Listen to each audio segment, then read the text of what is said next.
Well, it's a thought-provoking question, isn't it? Nuclear war. What does the Bible say about it?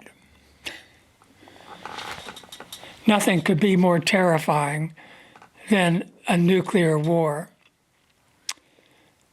Fortunately, there hasn't been one. The United States is the only nation that has ever dropped nuclear weapons on an enemy, and that, of course, was during World War II, Hiroshima, and then Nagasaki. Shortly after the end of World War II, the United States was the only country that had atomic bombs. But the USSR quickly developed nuclear weapons, thermonuclear weapons, many times more powerful than the Hiroshima bombs. And both nations began this arms race, developing intercontinental ballistic missiles that could carry these warheads across the ocean, across continents, and strike their enemy. Well, so many of these weapons were developed that they developed this doctrine accidentally called MAD, mutually assured destruction. Meaning that if I shoot at you, you're going to shoot at me, and we'll both end up destroyed. And so that doctrine pretty much prevented a nuclear holocaust. Well, the Soviet Union dissolved, didn't it? And the Anglo Empire embarked on this campaign for total world domination. Unfortunately, they want to destroy Russia, and Russia has more nuclear weapons than any nation on Earth. And this campaign against Russia, using this proxy, Ukraine, has really driven Russia and China into an alliance, along with North Korea, and Iran. So it's like the teams have been chosen up again. And this weekend, this is my Sunday talk, Prime Minister of Great Britain was in the USA speaking with Joe Biden or whoever represents the president. And supposedly the topic of discussion was we need to give Ukraine permission, so to speak, to fire heavy-duty missiles into Moscow and St. Petersburg. Well, Ukraine has been taking the fight to Russia, you might say, but only with small drones and with very minimal impact.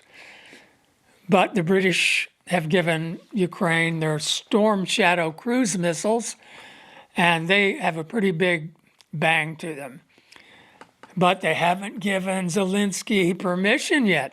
But the very fact that they're discussing it, and openly, Putin has commented that there, of course, would be consequences because the Ukrainians can't fire these missiles, not without NATO experts and logistical support, GPS, and all of that complex machinery behind the precision-guided missiles.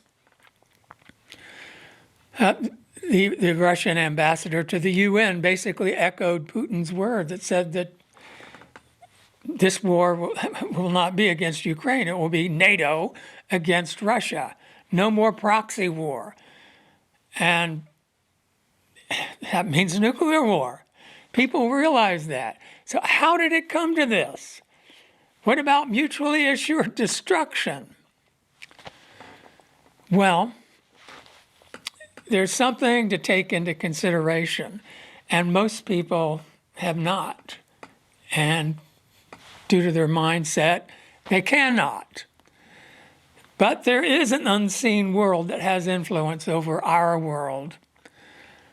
In the book of Revelation, it depicts this by this imagery of a seven-headed dragon in heaven. And it tells us outright this represents Satan the devil. And there's a seven-headed wild beast upon the earth. That represents the political system, the empires that Satan has used. The dragon has seven heads, which correspond with the seven heads of the wild beast, meaning that they're under control of this demonic organization. Well, things have gone along for thousands of years. What's the big deal? Right? Well,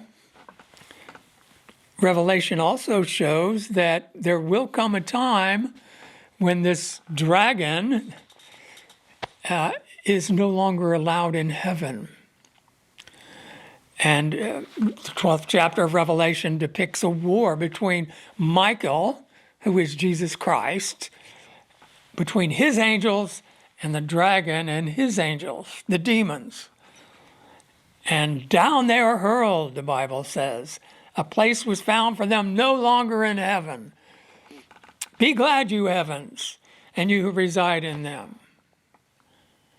But woe for the earth and for the sea, because the devil has come down to you, having great anger, knowing he has a short period of time. Well, Jehovah's Witnesses have been led to believe that Satan was hurled out of heaven in 1914. That's like the core doctrine of the Watchtower. And of course, an expression of his rage was World War I. And who can deny that was a terrible, terrible slaughter. But it wasn't the worst. There was another world war. Twice the number of people were slaughtered. Half of them Russian, by the way. But now here we are with talk of a third world war. The Watchtower recently had a little article on their website, jw.org. Is world war inevitable? Well, they answered that question, no. And coupled with other comments and articles that they've written, they do not believe that it's inevitable. In fact, they believe another world war is impossible. And their reasoning is that because nations have nuclear weapons now, I mean, obviously World War I was quite primitive. You know, they still used horse-drawn cannons in World War I. Yeah. In fact, my grandfather was in World War I. He was in the cavalry. But anyway, I don't mean to go off, but so the Watchtower has said, because so many nations have these horrendously destructive weapons, we know that God will not allow them to blow up the earth. Well, that's true. We know that God did not make the earth simply for nothing. He formed it to be inhabited. And the meek are going to inherit the earth. They're going to live on it forever. So yes, we know that God will not allow Satan to completely wreck the earth. Does that mean there cannot be another world war? No. Does that mean that Jehovah will not allow Satan to maneuver the nations under his control to shoot off some nuclear weapons? There's nothing in the Bible that would rule that out. In fact, from my studies, it appears that that is exactly what Jehovah is going to allow Satan to do. Didn't Jesus say, speaking about this great tribulation that is coming upon the entire inhabited earth, he said, nothing like it has ever occurred. Nothing like it will ever occur again. And to give us an idea of the severity of this great tribulation, Jesus said, unless those days were cut short, no flesh would be saved. But on account of the chosen ones, God will cut it short. What would present an existential threat to mankind? Nuclear war. So the Watchtower is right in saying that God will not allow the demons to blow the world up. They do not take into consideration what God can do. God has never really shown his power to this modern generation. We can read in the Bible of the 10 plagues he brought upon Egypt and how he parted the Red Sea and how in Joshua's day made the sun stand still. And he fought against Israel's enemies, making giant hailstones fall from the sky. And we don't see those kinds of things today. But we're going to. When Christ comes as king, he initiates this war upon the earth. Christ throwing Satan out of heaven, he knows what the result is going to be. Woe for the earth and the sea. So he lets the devil have his way. Yes, there's going to be a third world war, food shortages, epidemics. If you want to know the extent of it, read the 6th chapter of Revelation. It says that the horsemen of the apocalypse, representing war, food shortage, and pandemics, will lay low a quarter of mankind. We're talking about 2 billion people. And that's going to be hard not to notice. Well, Jesus, as I mentioned, he talked about this great tribulation. And in the 21st chapter of Matthew, that's one of the gospel accounts where he told his disciples what to look for, what to expect. War, food shortages, and on and on. And then he goes on to give a few more details. After talking about the tribulation and Jerusalem being trampled, he said, also, there will be signs in the sun and moon and stars, and on the earth, anguish of nations, not knowing the way out because of the roaring of the sea and its agitation. People will become faint out of fear and expectation of the things coming upon the inhabited earth, for the powers of the heavens will be shaken. Well, what would make people faint with fear and expectation of the things coming on the world? And what does it mean? The powers of the heavens will be shaken. Don't you imagine if Satan is thrown from heaven, he being the God of this world, that it would cause a bit of a stir down here? Well, I believe that's what Jesus is talking about. Signs in the sun, moon, and star. Jesus, in another gospel account, was rendered as saying that the sun will turn dark and the moon will not give its light. And Revelation says the stars will fall from the heavens. Imagine that. I mean, imagine if that were literal. I mean, we always expect the sun to come up in the morning, and it always does. There it is again. And the moon, and, you know. But just imagine if it didn't. People would be terrified. That did happen to the Egyptians. That was one of the plagues that God brought upon them. The sun did not shine for 3 days. And the Bible says the darkness was so dense it could be felt. So, but it is possible that the sun could be dimmed by a nuclear war, isn't it?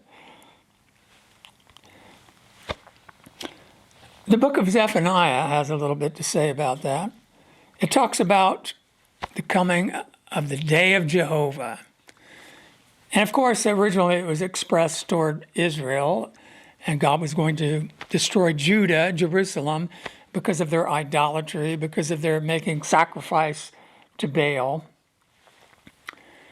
But the warning really applies to all of us who would be facing this tribulation. And it says before the, I don't know what happened there, I pressed the wrong button. Anyway, it says before the decree takes effect, before the day passes by like chaff, before the burning anger of Jehovah comes upon you, before the day of Jehovah's anger comes upon you, seek Jehovah, all you meek ones of the earth. It says probably you will be concealed in the day of his anger.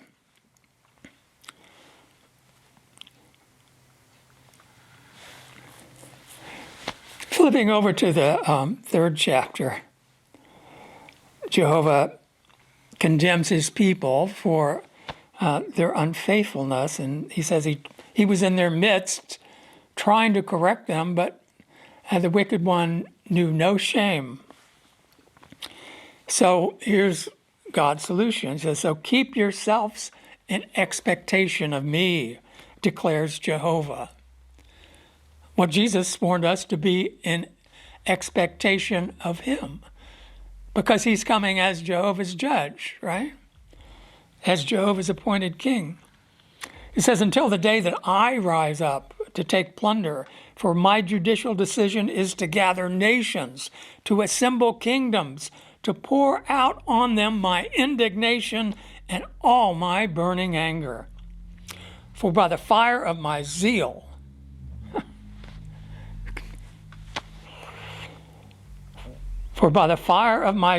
the whole earth will be consumed. Well, some might take that to mean, some of these, the late great planet Earth, Hal Lindsey, evangelicals, God's going to burn the earth up. Well, no, that can't be because he tells the meek ones to seek Jehovah. And the meek will survive this expression of Jehovah's burning anger. So he said, perhaps you'll be concealed. The earth can mean more than just the planet. For example, in Genesis, I believe the 11th chapter, after the flood, it says, now the earth proved to be of one language and of one set of words. Well, that can't apply to the literal earth, the planet. It doesn't speak a language. It's talking about the people on earth. And so where God says, by the fire of my zeal, the whole earth will be consumed, he's talking about the people on earth. And he says there's going to be an extermination. There'll be dead bodies from one end of the earth to the other. So the earth will survive, but most people will not. And that's just a sad fact. Most people don't want anything to do with Jehovah. And yet the requirement for salvation is, before Jehovah's burning anger, seek Jehovah. Who's doing that? How do we seek Jehovah? Well, the book of Joel is one of my favorite books. Many of you know I've written quite a bit about Joel and done a few videos. It, of course, shows that, again, it talks about the day of Jehovah. I think it uses that expression about 5 times. And the book of Joel shows that Jehovah has an earthly military force that he unleashes, and he likens them to locusts, just a plague of locusts that devour everything. Before it is like the Garden of Eden. Behind it is like a desolate waste. He said, in through the windows they climb, over the walls. If one of them falls, the other just keeps on going. You know, up until quite recently, I had always assumed that it would be literal armies, you know, marching men and tanks, and I'm sure it will be.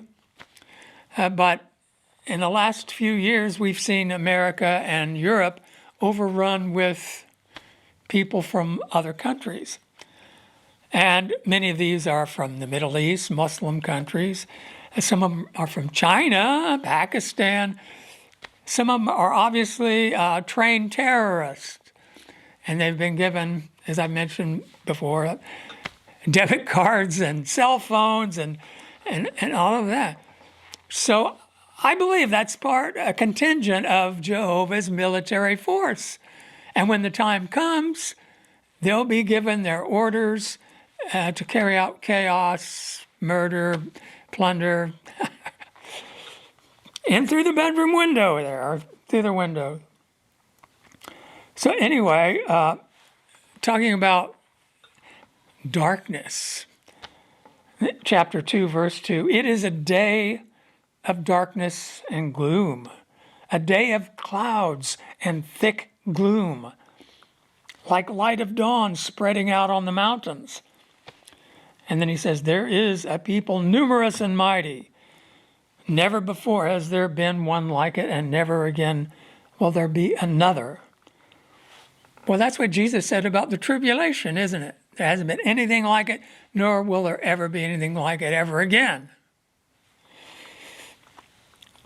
If we go on down in this second verse, Jehovah promises to intervene, to cut short this onslaught, and to rescue his people. In fact, the very last verse of Joel, the second chapter, everyone who calls on the name of Jehovah will be saved. Oh, Jehovah's not God's name. Jesus, that's God's name. You know how that goes. Sorry, pal, no. But this is an interesting point. You will have to know that I am in the midst of Israel, Israel being the anointed congregation. They're going to stand with Christ on Mount Zion, and that I am Jehovah your God, there is no other. And my people will never again be put to shame. This locust onslaught is going to take out Christ's congregation, which I believe is Jehovah's Witnesses. It just put them out of business. That will get their attention, won't it? And it will bring the Almighty on stage. It will be a dramatic entrance. Where I say Almighty, Christ Jesus, he will be Almighty. All power and authority has been given to him by the Almighty. So, but in verse 28, after that, I will pour out my spirit on every sort of flesh, and your sons and your daughters will prophesy. Your old men will dream dreams, and your young men will see visions.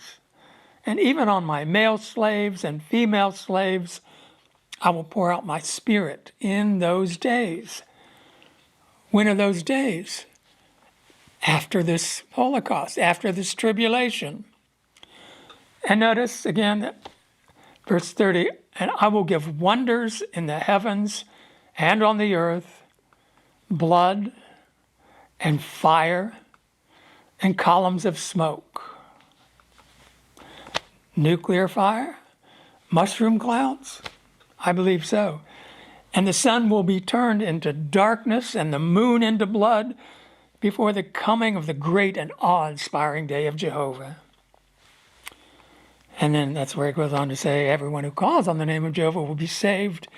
For on Mount Zion and in Jerusalem, there will be those who escape, just as Jehovah has said, the survivors whom Jehovah calls. So the chosen ones will be gathered, right? So I don't know if you can hear that. This guy with the boom box in the car. I don't know how they can stand to sit in a vehicle like that.